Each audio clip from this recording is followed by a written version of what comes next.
Bonjour, ici Camille Laberge pour CIGM TV. Selon la base de données provinciale centriste des courtiers immobiliers, 2393 ventes résidentielles, incluant 1343 unifamiliales et 786 copropriétés, ont été réalisées au cours du mois de septembre dans la région métropolitaine de Montréal, soit une hausse de 8 par rapport au mois de septembre 2012. Il s'agit d'une deuxième hausse consécutive après une augmentation de 3 en août dernier. L'augmentation des ventes était de 4 pour l'unifamilial, de 13 pour la copropriété et de 18 pour les plex par rapport au mois de septembre 2012.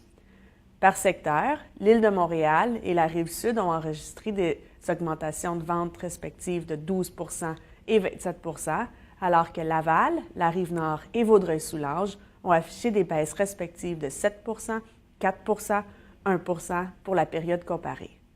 Le prix médian des unifamiliales à l'échelle de la région est demeuré stable à 280 000 en septembre 2013.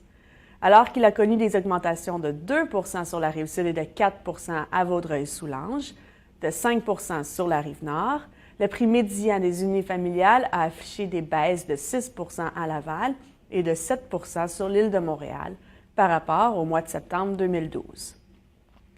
Le prix médian des copropriétés, à 228 000 a enregistré une baisse de 3 pour l'ensemble des secteurs de la région en septembre 2013.